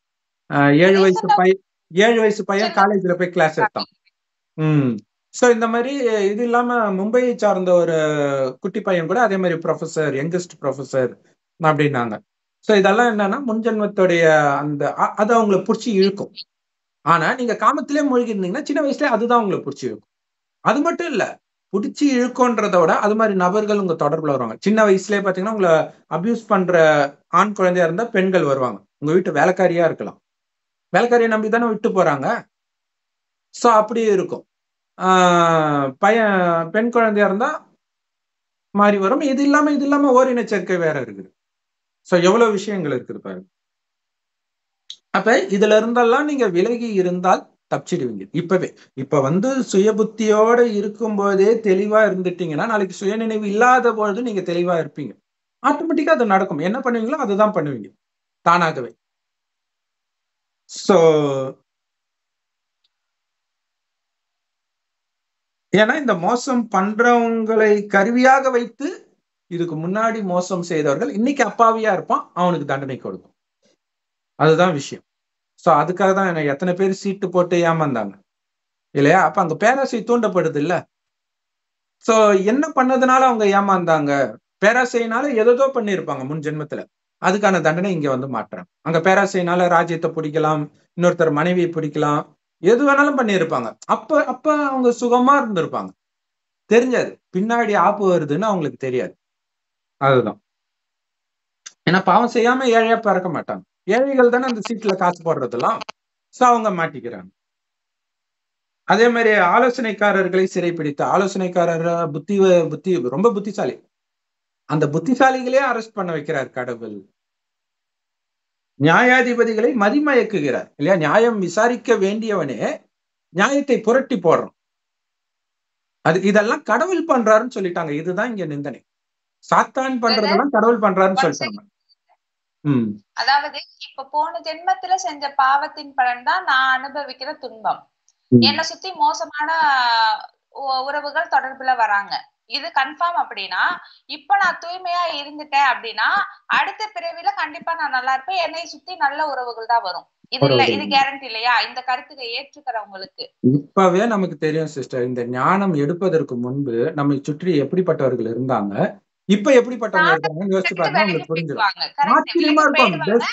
பெஸ்ட் ஃப்ரெண்டா இருப்பாங்க. ஞானம் கிடைச்ச உடனே உங்களை விட்டு விலகிடுவாங்க. ஆச்சரியமா இருக்கு. நீங்களே போய் பேசணும்னு நினைச்சாலும் ஐயோன்ட்டு கட் பண்றாங்க போனை. பெஸ்ட் ஃப்ரெண்டு பண்ணுவாங்க. ஏன்னா உங்க குணம் மாறும் பொழுது அழுக்கானவர்கள் உங்ககிட்ட வரமாட்டாங்க. இதுதான் ஆச்சரியமான விஷயம். ஏன் உங்க குடும்பத்துல உள்ளவங்களே உங்களை துரத்திடுவாங்க. அவங்க குணம் இல்லைன்னா அது கடவுள் நம்மள காப்பாத்துறாரு இல்லையா? கரெக்ட். இது எக்ஸ்ட்ரா போயிட்டு கடவுள் என்ன பண்றாரு, 21 பிறவிக்கு நமக்கு ஷூரிட்டி தராது. ஆமா, சொர்க்கத்துல 21 ஜென்மம் எடுக்கும். ஏன்னா ஆயுள் அதிகமா இருக்கும், 150 வருடம். அதுதான் இப்ப இது பைபிள்ல வரும். 21 தலைமுறைக்கு உன்னை நான் நன்றாக வைத்திருப்பேன், இப்படி எல்லாம் வரும். பட் அந்த பிறவியோடைய கணக்கு மேபி கொஞ்சம் முன்ன பின்ன வரும்னு நினைக்கிறேன். அதுவே நான் சொன்னதை கேட்கலன்னா இத்தனை ஜென்மங்களுக்கு உன்னை பழி வாங்குவேன் எல்லாம் வரும். அது கடவுள் பண்றது இல்ல, நரகத்துல பிறந்துடுவீங்க. சொர்க்கத்துக்கே வராம சொர்க்கம் வரும்போதெல்லாம் மேலே இருப்போம். உலகம் அழிப்பது எல்லாத்துக்குமே மேல போயிடும். நரகத்தில் மட்டுமே நீங்க பிறக்கிற மாதிரி இருக்கும். சோ உங்க தலைமுறையே பழி வாங்குவேன்ட்டு அதுல இருக்கும். ஏன்னா மறுஜென்மம் பற்றி அதுல டைரக்டா சொல்லப்படல இல்லையா? இப்ப என்னுடைய பேரன் அல்லது அதுக்கு அடுத்த வர ஒரு ஜெனரேஷன் ஏதாவது ஆச்சுன்னா எனக்கு என்ன? எனக்கு வலிக்கு போகுது, எனக்கு யாருன்னே தெரியாது. அதுவுமே ஆக்சுவலா இதுல வரும். அப்ப அதாவது அது எப்படி கரெக்டா இருக்கும்? அப்ப நான் செஞ்ச பாவத்துக்கு நான் தானே தண்டனை அனுபவிக்கணும். அதுவே பைபிள்ல இருக்குது. நீ செய்த பாவத்திற்கு உன் குழந்தைக்கு தண்டனை கொடுக்கப்பட மாட்டாதுன்னு இருக்கும். மோச சட்டத்துல இருக்கும். மனுஷனே அப்படி கொடுக்க கூடாதுன்னு இருக்கும்போது கடவுள் கொடுப்பாரா? அப்ப நீங்க அடுத்தடுத்த ஜென்மத்தில் தண்டனை அனுபவிக்கப்படுவீர்கள். 21 தலைமுறைனா 21 ஜென்மத்துக்கு. அதே மாதிரி இறைவனுடைய வழிபடியே நடக்கும்பொழுது சொர்க்கத்தின் ஆரம்பத்திலே வந்துடுவீங்க. அந்த வழியை ஃபாலோ பண்றதுக்கு கொஞ்சம் எந்த அளவுக்கு குறைவா இருக்குதோ அந்த அளவுக்கு சொர்க்கத்தில் லேட்டா தான் வருவீங்க. அப்படின்னு என்ன பிறவி கம்மியாயிடுது. ஆரம்பத்தில் தான் சுகம் நல்லா இருக்கும். ஏன்னா அதான் புத்தம் புது உலகம். கொஞ்சம் கொஞ்சமா பழசாகுது இல்ல, அப்ப சுகமும் குறைஞ்சுக்கிட்டே வரும். அப்ப நியாயாதிபதிகளை மதிமயக்குகிறார் அப்படின்னு போட்டிருக்குது. கடவுள் பண்றது கிடையாது, இதெல்லாம் மாயா, சாத்தான் பண்றது. இந்த காமம் கோபம் உடல் உணர்வுக்கு முக்கியத்துவம் கொடுக்கறதுனால. ஏன்னா அந்த மாதிரி நல்ல பெரிய பெரிய ஆட்கள்லாம் காமத்துல விழுறத நம்ம பாக்குறோம் இல்லையா? பெரிய பெரிய ஆட்கள்லாம் இப்ப சினிமா துறையில எடுத்துட்டீங்கன்னா பெரிய பெரிய டைரக்டர் இவங்கெல்லாம் இப்படி பண்ணாங்களா அப்படின்னு ஆச்சரியப்படுற மாதிரி அந்த ஸ்ரீரெட்டின்ற ஒரு பொண்ணு தமிழ்நாட்டுல உள்ள பிரபலங்கள் நிறைய பேர் மேல குற்றம் சாட்டினாங்க. இப்ப மலையாள சினிமால அது மாதிரி சொன்னாங்க. எல்லா துறையிலுமே இது நடக்கும். அப்ப நியாயாதிபதிகள் மதிமயக்குகிறார்னா மதிமயக்கிறது எது? சாத்தான். அது ஓகே, மதிமயங்கிற மாதிரி பண்ண வைக்கிறது காமமா இருக்கும். அதுதான் அங்க பெரிய விஷயமே. ஏன்னா ஒரு ஒரு ஒரு டைரக்டர், மலையாள டைரக்டர், தமிழ்ல கூட ஃபேமஸான படம்லாம் எடுத்திருக்கிறாரு. பயங்கரமான அவரை மாதிரி டெக்னீஷியன் கிடையவே கிடையாது, அந்த மாதிரி டைரக்டர். ஆனா டெய்லியும் ஒவ்வொரு பொண்ணோட தான் அவர் தப்பு பண்ணுவாராம், இல்லாட்டினா அவருக்கு தூக்கமே வராதாம். சோ அப்ப பாருங்க, அவ்வளவு புத்திசாலியும் மதிமயங்க வைக்குது பாருங்க காமம். அதனாலதான் அது மிகப்பெரிய எதிரி. ஆத்மான்னு உணரு, காமத்தை விடு, இச்சையா பார்த்தாலே நீ விபச்சாரம் பண்ணிட்டேன்ட்டு. சோ இங்க சாத்தான் பண்றதெல்லாம் கடவுள் பண்றதாக இங்க சொல்லிட்டாரு. அவருக்கு புரியல, கடவுளுடைய வேலை என்னன்னு தெரியல, யாருக்குமே தெரியாது, எந்த மதத்தினருக்கும் தெரியாது. அது சொல்றதுக்கு தான் கடவுள் வர்றாரு. அப்ப இது ஒரு சூப்பரான லைன். அவர் ராஜாக்களின் கட்டுக்களை அழித்து அவர்கள் இடுப்புகளை கச்சை கட்டுகிறார். புரியுதுங்களா? ராஜாவா இருக்கும் பொழுது எப்படி அப்படி கிரீடம் அணிந்து இன்னும் ஒரு பந்தாவா இருப்பாங்க. இடுப்புல துண்டை கட்டிக்கிட்டு எஜமானன் சொல்லுங்க எஜமானன், வேலைக்காரன் ஆக்குற. ராஜாவே வேலைக்காரன் ஆக்குற. அது அடுத்தடுத்த ஜென்மத்துல நடக்கிறது. ஒரே ஜென்மத்துல மாறிட மாட்டான், அவ்வளோ இது கிடையாது யாருக்கும் இல்லையா? அடுத்த ஜென்மத்துல அப்படி மாறுறோம். சோ அதே மாதிரி பாத்தீங்கன்னா பெரிய பெரிய பாதிரியார்கள் எல்லாம் காமத்துல விழறாங்க இல்லையா? ஃபேமஸா இருக்கிறவங்க தமிழ்நாட்டிலேயே கூட விழறத நம்ம பாக்குறோம். பாருங்க, இந்த விஷயம்தான் நீங்க மகாபாரதத்துல பாத்தீங்கன்னா ராஜாக்கள், பாண்டவர்கள் அதுக்கப்புறம் சொத்தை அபகரிச்சுக்கிட்டு காட்டுக்கு அனுப்புறாங்க இல்லையா? அதுல கடைசி ஒரு வருஷம் அந்நியாதவாசன்ட்டு மறைமுகமா வாழணும், வேலைக்காரர்களாக வேற ஒரு ராஜ்யத்துல இருப்பாங்க. அதெல்லாம் ஒரே பிரிவுல நடக்கிற மாதிரி கதையில காட்டப்பட்டிருக்கு. அது ஆனா ஒரிஜினலா நடக்கிறது இன்னைக்கு உங்க வீட்டுல வேலைக்காரர்களா இருக்கிறவங்க ஒரு காலத்தில் ராஜாவாக இருந்திருக்கிறதுக்கான வாய்ப்பு அதிகம் அப்படின்னு தெரிஞ்சா நீங்க மரியாதை இல்லாம பேசுவீங்களா? ஏன்னா அவங்க அந்த அளவுக்கு ஆடி இருக்கிறாங்க, அதனால இப்படி பிறந்திருக்கிறாங்க. அதனாலதான் ஆத்மாவை பார்த்தாலும் அந்த மரியாதை உங்களுக்கு தெரியாது, அந்த ஆத்மால என்னென்ன நடிப்பு இருக்குதுன்ட்டு இல்லையா? உங்க வீட்டுல பிறந்திருக்கிற குழந்தை என்னவா இருந்ததுன்னு உங்களுக்கு தெரியாது. கூட இப்ப வேலை சாப்பாட்டுல எதையோ கலக்குறாங்க பாருங்க, அதுக்கு வேண்டி பயந்துட்டாவது எதுவும் இருக்கணும். மரியாதை கொடுக்கணும். வேலைக்காரங்களை பார்த்து பயம். ஏன்னா அங்க ராஜாவா இருக்கும்போது இதே வேலையை பண்ணிருப்பாங்கல்ல, அவங்க விஷம் வச்சு ஆட்சியை பிடிக்கிறதுக்காக இப்ப விஷம் வச்சு கொண்டு இருப்பாங்கல்ல. நீங்க அந்த வேலைக்காரங்க கிட்ட ஆட்டம் போட்டீங்கன்னா அவங்க என்ன பண்ணுவாங்க இல்லையா? சோ அதுதான் ராஜாக்களின் கட்டுகளை அழித்து இடுப்புல கச்சை கட்ட வைக்கிறார். சோ இது கடவுள் பண்றது கிடையாது, பட் கடவுள் வகுத்த நீதிப்படி இது ஆட்டோமேட்டிக்கா நடக்கிறது. அதே மாதிரி மந்திரிகளை சிறைப்பிடிச்சிட்டு போறார். இப்ப நீங்க டைரக்டா எடுத்துக்கிட்டீங்கனாலே நிறைய மந்திரிகள் எல்லாம் அரெஸ்ட் ஆகுறதெல்லாம் பாக்குறோம். அடுத்தது பலவான்களை கவித்து போடுகிறார். இல்லாத ஆட்டம் ஆடினவங்க எல்லாம் ஒண்ணும் இல்லாம போறத பாக்குறேன். இப்பவே அதெல்லாம் நடக்கிறத பாக்குறோம். சோ எல்லா காலத்துக்கும் இது பொருந்தது. எல்லா காலம்னா சொர்க்கத்துல கிடையாது, நரகத்தில் அது பொருந்தது. அதே மாதிரி நம்பிக்கை உள்ளவர்களுடைய வாக்கை விலக்கி, அப்ப பாருங்களா, நம்பிக்கை உள்ளவர்களுடைய வாக்கை விளக்குறாருன்னு வருது. அதாவது அவங்க சொன்னதை அவங்களே மீற வைக்கிறார் கடவுள்னு வந்துருது. சோ இது கடவுள் பண்றது கிடையாது, அப்படி உள்ளவர்கள் மீறுறாங்க இல்ல. இன்னைக்கு பொய்யே கதின்னு இருக்கிறவன் ஒரு காலத்துல உண்மையே பேசிட்டு இருந்தவன் தான். ஆனா அது அந்தந்த காலகட்டத்துக்கு ஏத்த மாதிரி அப்படியே அந்தந்த நடிப்பு மாறுது. இதெல்லாம் பார்க்கும்போது இதுதான் ரைட்டு புள்ள இருக்குது அப்படின்னு மாறிடுது. நேத்து வரைக்கும் வேற மாதிரி இருந்திருப்பீங்க, வேற உடம்புல இருக்கும்போது இதெல்லாம் தப்புன்னே சொல்லியிருப்பீங்க. இங்க வந்தவொடனே பாக்குறீங்க, ஆமா எல்லாம் இன்னும் கேட்டீங்கன்னா நீங்க என்ன போதிச்சீங்களோ முன் ஜென்மத்துல அதுக்கு எதிராகவே நீங்க நடப்பீங்க. இயேசு நடப்பார். இப்ப அதான் சொல்றாரு, அந்தி கிறிஸ்துனா என்ன அர்த்தம்னா கிறிஸ்துவுக்கு எதிராக கிறிஸ்துவே இப்ப இருப்பார் அடுத்தடுத்த ஜென்மத்துல வரும்பொழுது. அவர் தான் அந்தி கிறிஸ்து. ஆக்சுவலா அந்தி கிறிஸ்து ஆன்டி கிறிஸ்து அப்படி வருது. ஆனா தமிழ்ல அந்தி கிறிஸ்துனா கடைசி கிறிஸ்துன்னு வந்துடுது. கிறிஸ்துவோடைய கடைசி பிறவி, அந்திம காலத்துல அவருடைய நிலை அப்படி இருக்கும் அப்படின்ட்டு. அதே மாதிரி முதிர் வயதுள்ளவர்களின் ஆலோசனையை வாங்கி போடுகிறார். அவங்க கொடுக்குற ஆலோசனை கூட தப்பா ஆக்கிடுறாரு அப்படின்னு வருது. பிரபுக்களின் மேல் இகைச்சி வர பண்ணுகிறார். இகைச்சி வர பண்ணுகிறாருன்றதோட இகைச்சி வரா மாதிரி அவங்களுடைய நடத்தை மாறுது, அப்படி கடவுள் பண்ண வைக்கிறாருன்னு சொல்லிடுறாங்க. சோ இதோடைய அர்த்தம் அதுதான், ஒண்ணும் பண்ணாம இல்ல, இகைச்சி பண்றதுக்கு ஏற்ற காரியத்தை கடவுள் பண்ண வைக்கிறார் அப்படி சொல்லிடுறாங்க. பலவான்களின் கச்சையை தளர்ந்து போக செய்கிறார். சோ உடல் பலத்தினால ஆடினவங்கள அப்படியே தளர்ந்து போக செய்யறாருன்றாங்க இல்லையா? இவரு நம்ம முத்து படத்துல வில்லனா ஒருத்தர் நடிச்சாருல்ல, பேரே மறந்து போச்சு.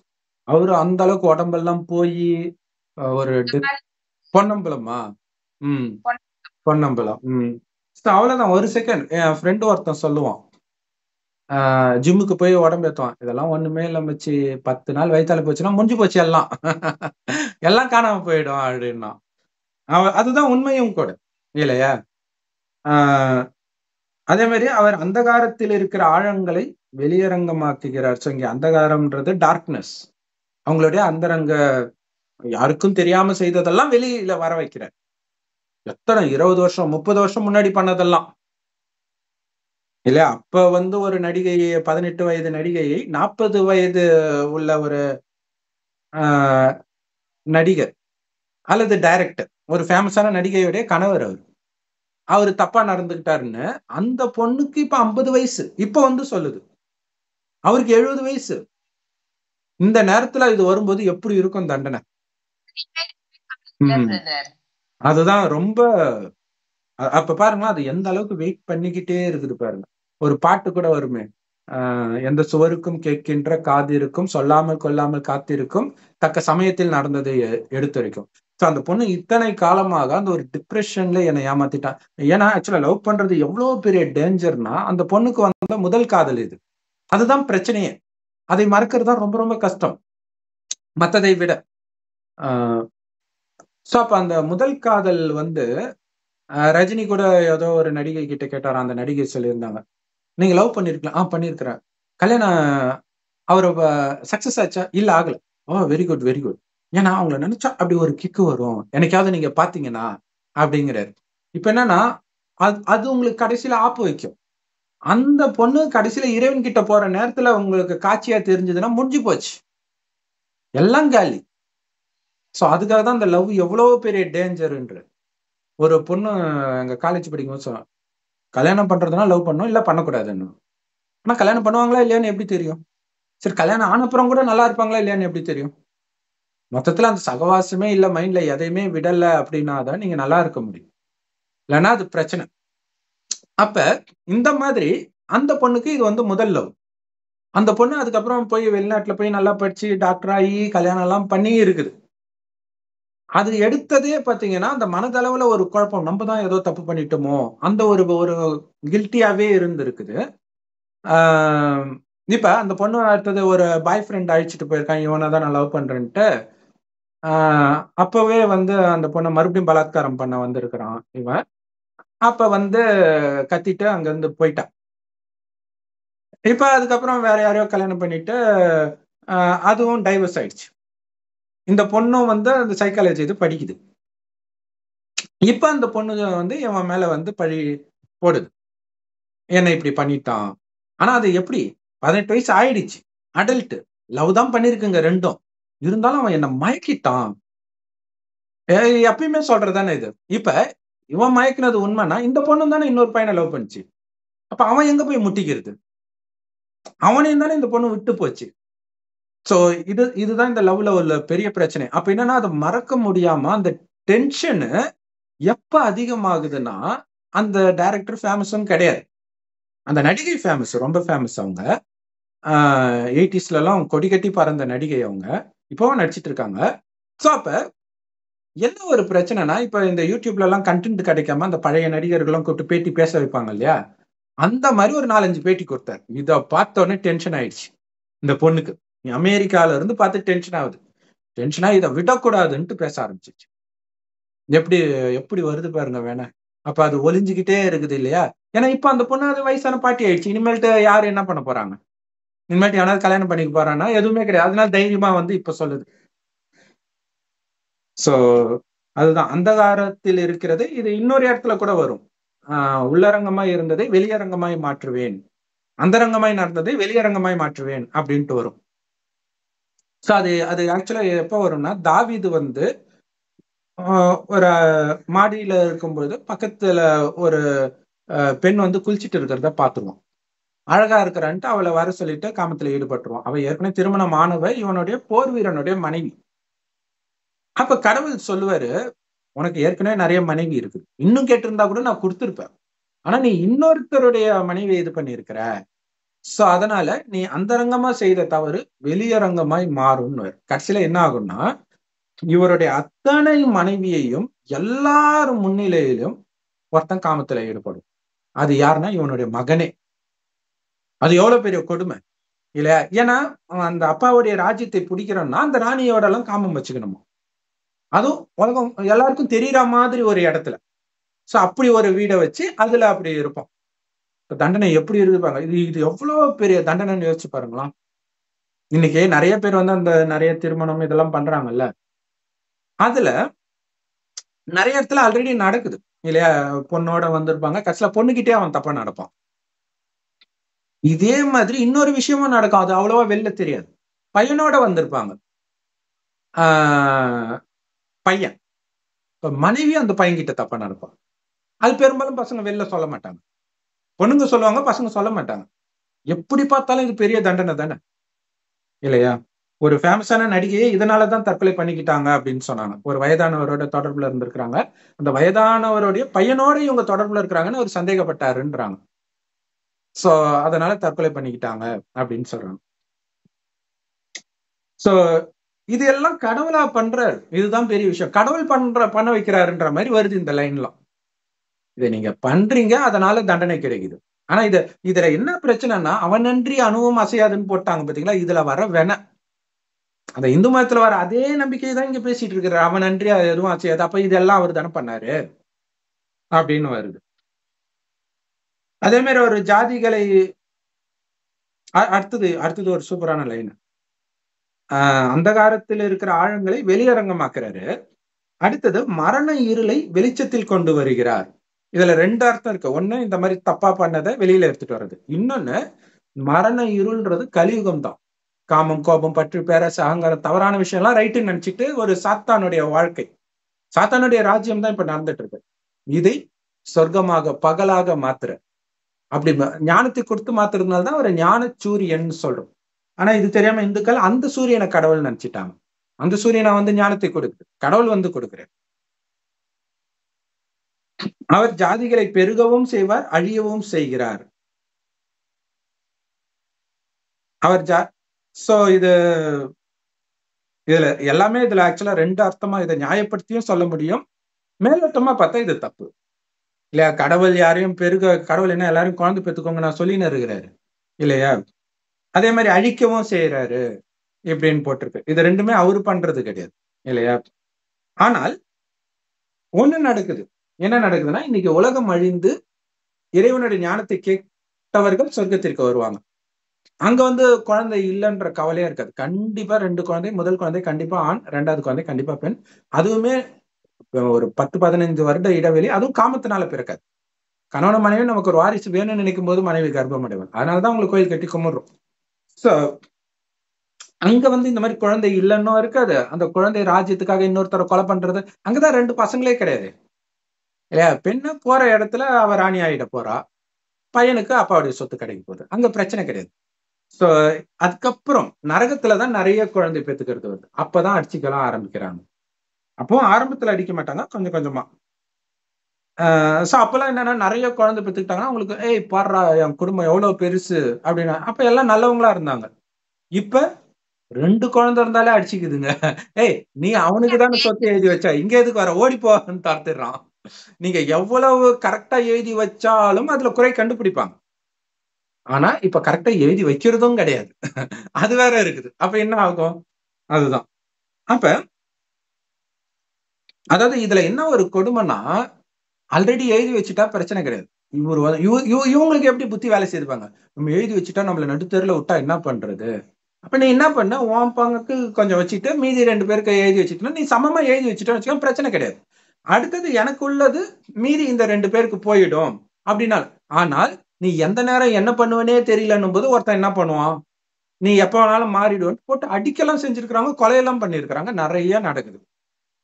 ஏன்னா மனித மனம் எந்த நேரம் வேணாலும் மாறிக்கிட்டே இருக்குது. இப்ப கடவுளை பிடிக்காத வரைக்கும் பிரச்சனை தான் உங்களுக்கு இல்லையா? சோ ஜாதிகளை பரவவும் குறுகவும் பண்ணுகிறார் அப்படிங்கிறது இப்ப வந்து கொஞ்சம் கொஞ்சமா வளர்ச்சி அடைஞ்சுக்கிட்டே வந்து இது வரைக்கும் வந்து இப்ப உலக அழிவும் கடவுள் நேரடியா நடத்தாட்டினாலும் நடத்தி வைக்கிறார் அப்படின்னு சொல்லலாம் இல்லையா? ஏன்னா அது பண்றது வந்து அமெரிக்கா, ரஷ்யா இவங்கதான் அடிச்சுக்கிட்டு உலகத்தை அழிக்க போறாங்க. பட் இது வந்து அவர் டைரக்டா இதுல இன்வால்வ் ஆகல. ஆனா சொர்க்கம் உருவாகிறதுக்கான ஞானத்தை அவர் கொடுக்கும்போது சொர்க்கம் வரணும்னா நரகம் அழிஞ்சுதான் ஆகணும். அப்ப நாம சொர்க்கம் வேணும்னு நினைக்கும் பொழுது இந்த நரகத்தை அழிக்கணும்ன்ற ஆர்வம் அவங்களுக்கு தோண ஆரம்பிக்கும். ஏன்னா எல்லாருடைய எண்ணமும் ஒன்னா நிறைவேறும் போதும் ஒரு விஷயம் நடக்கும். அப்ப சொர்க்கம் வரணும், அது நரகம் அழிஞ்சாதான் நடக்கும். அவங்க அழிக்கணும்னு ஆல்ரெடி முடிவு பண்ணிட்டாங்க. அவங்கள தூண்டக்கூடிய நிறைய எதிரிகள் உருவாகும் போது ஒரு டைம்ல கடுப்பாய் ஒரு மனநோயாளி போதுமே, அதை ஆப்ரேட் பண்ற ஒருத்தனுக்கு திடீர்னு மனநலம் பாதிக்கப்பட்டானா முடிஞ்சு போச்சு. எப்ப என்ன ஆகுனே தெரியாது இல்லையா? இதெல்லாம் ஏன்னா இப்ப நிறைய பேருக்கு அந்த மனநோய் இருக்குது. ட்ரெயினுக்குள்ள போய் ஒரு போலீஸே வந்து எல்லாரையும் சுட்டாரு இல்ல, 1 வருஷத்துக்குள்ள அது நடந்துச்சு. இந்த மாதிரி திடீர்னு மாறும். அப்ப குறுக பண்ணுகிறார், பெருக பண்ணுகிறார். இது கீதையில வரும். அவரே ஒடுக்குகிறார், சிவனுக்குள் எல்லாம் ஒடுக்கமாகிறது, பிறகு அங்கிருந்து மீண்டும் வெளிப்படுகிறார்கள் அப்படின்னு வரும். சோ இந்த ஆன்மீக ரகசியம் வருது. மேலோட்டமான ரகசியம் பார்க்கும்போது அது உண்மை கிடையாது. ஆழமா பாத்தீங்கன்னா அது உண்மை. அடுத்தது, அவர் பூமியில் உள்ள ஜனத்தினுடைய அதிபதிகளின் நெஞ்சை அகற்றி போட்டு அவர்களை வழியில்லாத அந்தரத்திலே அலைய பண்ணுகிறார். ஒரு ரஜினி பாட்டு கூட வரும், நாடாறு மாதமப்பா காடாறு மாதமப்பா ராஜாக்களின் நிலை இதுதான்ப்பா, நம்ம நிலை தேவையில்லப்பான்ட்டு வரும். 6 மாசம் இங்க ஆட்சி செய்யறாங்க, 6 மாசம் காட்டுக்கு ஓடி போயிடுறாங்க, துரத்திடுறாங்க வந்து இந்த மாதிரி. சோ அந்த மாதிரி அவங்கள எந்த வழி இல்லாம ஒரு காட்டுல ஒளிஞ்சு ஒளிஞ்சு வாழறது எவ்வளவு பெரிய தண்டனை. ஒரு ராஜாவா அதிகாரம் செலுத்தின ஒருத்தன் அவங்க கிட்ட இருந்து இப்ப நம்ம கிட்ட ஒண்ணுமே கிடையாது, மிஞ்சி மிஞ்சி போனா உங்க வீட்டை விட்டு துரத்துவாங்க, ராஜ்யத்தை விட்டே துரத்துறாங்க. அப்படி ஒரு அதிகாரத்துல இருந்த துரத்தனா அது என்ன வலியா இருக்கும் இல்லையா? அதுதான் பெரிய விஷயம். அந்த வலி இப்பவும் அரசியல்வாதிகளும் அனுபவிப்பாங்க. ஆட்டமெல்லாம் ஆடிட்டு டக்குன்னு அந்த பதவி வேற ஒருத்தருக்கு போயிடுச்சுன்னும் பொழுது துடிப்பாங்க. அதுதான் இந்த பற்று இல்லாம, அதுக்குதான் கடவுள் சொல்றாரு, இங்க எதுவுமே வேண்டாம் உங்களுக்கு, நான் கொடுக்கிற சொர்க்கம், அங்க உங்க ராஜ்யத்தை யாரும் அபகரிக்கணும்ன்ற எண்ணம் கூட வராது. நீங்களே தான் தொடர்ந்து ஆட்சி செஞ்சுட்டு இருப்பீங்க. அடுத்தடுத்த ஜென்மம் ராஜ குடும்பத்திலே பிறப்பீங்க. அதுக்கு நீங்க பண்ண வேண்டியதெல்லாம் ஆத்மான்னு உணர்ந்து என்னை மட்டும் நினைவு செய்யுங்க. கலியுகத்தின் எந்த கவர்ச்சியிலும் உங்க புத்தி சிக்கக்கூடாது. அழிஞ்சிட்டதாகவே நினைச்சுக்கோங்க. ஆத்மா என்னுடையவர் பரமாத்மா அல்லது பரமபிதா அல்லாஹ், எப்படி வேணாலும் சொல்லுங்க. யாரையாவது பாத்தீங்கன்னா அந்த ஆத்மா நடிக்குது, அவ்வளவுதான். அது குழந்தை கிடையாது, மனைவி கிடையாது, அப்பா அம்மா கிடையாது. இப்படி உங்களுடைய புத்தி எல்லாம் ஆத்மாவில மட்டும் இருக்கும்போது பிரச்சனை வராது. சோ அவர் வெளிச்சமற்ற இருளிலே தடவி திரிகிறார்கள்ன்றது இந்த கலியுகத்தின் இருள். மனிதர்கள் இன்னைக்கு தடவி திரிகிறாங்க, உடம்பு இது உண்மை எதுன்னு தெரியாம. சோ அவர்களுக்கு கடவுள் கையை கொடுக்கிறார். அது நிறைய மதங்கள்ல இயேசு கையை கொடுக்கிறார், சிவபெருமான் கையை கொடுக்கிறாருன்னு இருக்கும், கடல்ல மூழ்கி இருக்கிறவங்கள. சோ வெறித்தவர்களை போல அவர்கள் தடுமாறி திரிய பண்ணுகிறார். இதை கடவுள் பண்ணல, சாத்தான் பண்றான். வழியை காட்டுவதுதான் இறைவனுடைய வேலை, சுகத்தை கொடுப்பதுதான் இறைவனுடைய வேலை, துக்கத்தை கொடுப்பது இறைவனுடைய வேலை கிடையாது அப்படிங்கிற விஷயத்தை பிரம்மகுமாரிகள் மூலமாக கடவுளே வந்து நேரடியா இப்ப பேசும்போதுதான் உங்களுக்கு புரியும். அது வரைக்கும் ஏதோ இவர் சொல்ற மாதிரி தடவி தெரிஞ்சுக்கிட்டு இருக்க வேண்டியதான், இருட்டுல இருக்கிற மாதிரி. ஏதோ கண்ணை மூடிட்டு ஒருத்தர் சொல்றாரு, ஒரு பாதிரியார், ஏங்க அவர் கடவுளோ இல்லையாங்க, உண்மையா போய் அங்க அதெல்லாம் கிடையாதுங்க, இயேசு என் பாவத்தை மன்னித்தார், அது எனக்கு சந்தோஷமா இருக்குதுங்க, கண்ணை மூடிட்டு நம்புறது, அவ்வளவுதான். அதுதான் இருட்டுல தடவி தீர மாதிரி. ஏதோ ஆதாரத்தை புடிச்சிட்டு, நீங்க பாம்பு கூட புடிச்சிருப்பீங்க, ஆனா நான் கம்பியை புடிச்சிட்டு இருக்கிறேன்னு கேட்டிய ஒரு நம்பிக்கை அது உங்களுக்கு புடிச்சிக்கோ, அது பாம்பியா கைய ஓடியா கொத்திடும் அப்படின்னு சொல்றோம், கேட்க மாட்டாங்க. என்ன பண்றது? ஓம் சாந்தி. Thank you sister. ஓம் சாந்தி.